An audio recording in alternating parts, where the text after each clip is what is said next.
ఓం నమో నారాయణాయ. శ్రీ సమర్థ సద్గురు సాయినాథుని వచనామృతములు.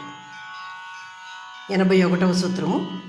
బాబా అంటున్నారు, మీరు జనన మరణ చక్రాన్ని అధిగమించాలి అనుకుంటే మీరు సరళ మార్గంలో నడవాలి అని.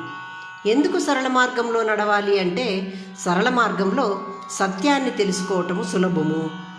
అందంగా ఉత్తమ లక్ష్యాలతో గొప్ప వ్యక్తిత్వంతో కూడిన నడక యొక్క మార్గము సత్యాన్ని తెలియజేయుటకు అడ్డంకి అవుతుంది. ఇది మిడిమిడి సామాజిక విలువలతో ముడిపడి ఉంటుంది. ఇటువంటి సామాజిక విలువలు మన సరళతా మార్గానికి అడ్డంకి వేస్తాయి. అంటే బాబా ముందే చెప్పారు కదా, సరళతా మార్గము అంటే ఇతరుల యందు భగవంతుని చూచి వారికి సహాయపడుట అని చెప్పారు. ఇలా చేస్తే భగవంతుడు అందరిలో ఉన్నాడు అనే సత్యాన్ని మనము గ్రహించగలుగుతాం. అలా కాక ఏదో డాంబికంగా అందరికీ తెలిసే విధంగా ఇలాంటి సహాయాలు దానాలు చేసి కీర్తి పొందాలి అనుకునేవారు సత్యాన్ని గ్రహించలేరు అంటున్నారు సాయి ఇక్కడ. సరళత పాటించే మార్గం యందు నడుచుటచే అది మీ వ్యక్తిత్వాన్ని క్రమంగా మార్చి ఆ సరళతను మీ యందు స్థిరపరుస్తుంది అంటున్నారు బాబా. అభ్యాసకుడు నెమ్మదిగా శాంతిని మరియు నెమ్మదిని పొందుతాడు. ఇక్కడ శాంతి అంటే మానసిక శాంతిని మరియు మౌనాన్ని పాటించడం అలవర్చుకుంటాడు అన్నారు. సరళ మార్గాన్ని పాటించడంలోనే ఈ గూఢత్వం అంతా దాక్కుని ఉన్నది. ఏ విధంగా అయితే వేర్లు లోతుగా నాటుకున్న వృక్షము వాతావరణ పరిస్థితులకు తట్టుకొని నిలుస్తుంది కదా, ఆ విధంగా సరళ మార్గము అంటే అందరిలో భగవంతుని దర్శించు మార్గము మనలో ఎంత లోటుగా ఆ భావన నాటుకుంటుందో అప్పుడు మనము అంత తొందరగా మనలో దృఢత్వము, సరళత మరియు భగవంతుడు ఉన్నాడు అనే సత్యాన్ని గ్రహించటము, అందరిలోనూ ఉన్నాడు అనే సత్యాన్ని మనము తొందరగా గ్రహిస్తాము అంటున్నారు బాబా ఇక్కడ. 82వ సూత్రము. మంచిని పాటించటం అనేది మనం ఎల్లవేళలా భగవంతుని నామాన్ని పట్టుకోవడంలో ఉంది. జీవితాన్ని సార్థకం చేసుకున్నట్టుకు చేయు సంక్షేమ కార్యక్రమాలు ఎందు కూడా మంచిని పాటించటం అనేది ఉంది. అంటే మనం మంచి చేస్తున్నాము అనేది మనం ఎల్లవేళలా భగవంతుని నామాన్ని పట్టుకోవడంలోనూ జపం చేయడంలోనూ అలాగే మన జీవిత సార్థకతకు చేయు సత్కార్యాల యందు ఉంది. అంతేకాని మనల్ని ఎవరైనా నువ్వు మంచివాడివి అని పొగడటంలో ఎప్పటికీ మంచితనము రాదు అని చెప్తున్నారు బాబా ఇక్కడ.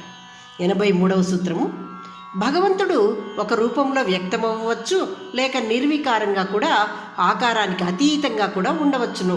కాలానుగుణంగా నిర్వికారము ఆకారాన్ని పొందవచ్చు, ఆకారము నిర్వికారంగా కూడా మారవచ్చు అంటున్నారు బాబా ఇక్కడ. ఇది ఒక చక్రం వలె ఆకార నిర్వికాలు మార్పు చెందుతూ ఉంటాయి అంటున్నారు. ఇప్పుడు ఒకటి కనిపించినప్పుడు మరొకటి అదృశ్యం అవ్వచ్చు, కానీ కనిపించిన అదృశ్యమైన ఆ వస్తువు యొక్క ఉనికి మాత్రము ఎల్లవేళలా ఉన్నది అంటున్నారు. ఇప్పుడు నీరు తీసుకోండి, ఆ నీటిని మనము ఒక పాత్రలో వేసి వేడి చేస్తే అది ఆవిరవుతుంది. ఆ ఆవిరి మేఘమై వర్షిస్తుంది. మళ్ళీ కొంతకాలానికి కాల మార్పిడి వల్ల అది మార్పు చెందుతుంది. ఇప్పుడు నీరు మనం వేడి చేసేదాకా మనకు కనిపిస్తుంది, ఆ తర్వాత ఆవిరైనప్పుడు మనకు కనిపించదు. అది ఏ మేఘమైందో ఏ చినుకైందో మనకు తెలియదు, కానీ నీరు మాత్రము నీటిగానే ఉన్నది. అది నీరుగా పాత్రలో ఉన్నది, నీరుగా ఆవిరిలోనూ ఉన్నది, నీరుగా మేఘమునందు ఉన్నది, వర్షంగా చినుకులోనూ ఉన్నది అని చెప్తున్నారు. ఈ విధంగా భగవంతుడు తన ఉనికిని ఎల్లప్పుడూ ఎల్లకాలాల యందు పొంది ఉన్నాడు. జీవులను రూపొందిస్తున్నాడు మరియు ఆ జీవులను తన యందు చేర్చుకుంటున్నాడు. ఇప్పుడు సముద్రము అలలను ఏర్పరుస్తుంది, మళ్ళీ తన యందే వాటిని కలుపుకుంటుంది. ఆ విధంగా మనం మోక్షము లేక నిర్వాణము పొందాలి అనుకుంటే మనం మనిషి పరిమితిలో ఉన్నాము. ఎప్పుడైతే మనము జ్ఞానాన్ని వృద్ధి చేసుకొని ఆ మనిషి యొక్క పరిమితి రూపాన్ని అధిగమించి మన యొక్క సారాంశం, ఎవరు మన యొక్క సారాంశం, ఎక్కడి నుండి వచ్చాం, మనము భగవంతుడి నుండి వచ్చాం, ఆ భగవంతుడిలో చేరటం కోసము పాటుపడాలి ఎప్పుడు అంటున్నారు బాబా ఇక్కడ. 84వ సూత్రము.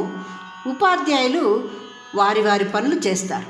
వారందరూ వారి ఆత్మ యందు ఒకే ఉద్దేశం కలిగి ఒకే ప్రణాళికాబద్ధంగా వారి పనులు చేస్తూ పోతారు.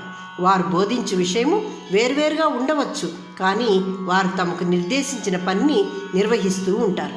ఒక్కోసారి ఒకరి పని ఇంకొకరు పూర్తి చేస్తారు, లేక ఒకరి పని నలుగురునూ చేయవచ్చును, లేక నలుగురి పని ఒక ఉపాధ్యాయుడే చేయవచ్చు.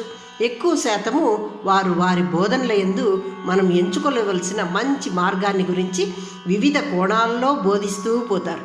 కొంతమంది ఉపాధ్యాయులు ఒకరే అన్నీ అనగా సామాన్య శాస్త్రము, సాంఘిక శాస్త్రము, భాషా శాస్త్రములు, గణితము అన్నీ బోధిస్తూ ఉంటారు. అదేవిధంగా ఈ ప్రకృతి కూడా మీకు అనేక విధాల జ్ఞానాన్ని అందజేస్తూ ఉన్నది. దాన్ని అర్థం చేసుకున్నట్టుకు చెవులను కళ్ళను తెరవండి. మూర్ఖులు మాత్రమే ఈ ప్రకృతి చెప్పే పాఠాలను గ్రహించగా ఇంకా వేరే ఏదో మార్గాలు ఉన్నాయని వెతుకుతూ మూర్ఖులుగానే మిగిలిపోతున్నారు అంటున్నారు బాబా ఇక్కడ. అంటే మనము మూర్ఖులుగా ఆలోచించక ఈ ప్రకృతి, మన ఎదుట ఉన్న ప్రకృతి మనకెన్నో పాఠాలు నేర్పిస్తూ ఉన్నది అని గ్రహించి మన చెవులను కళ్ళను దానిపై పెట్టి దాన్ని గ్రహించండి అని చెప్తున్నారు బాబా ఇక్కడ. ఓం నమో నారాయణాయ.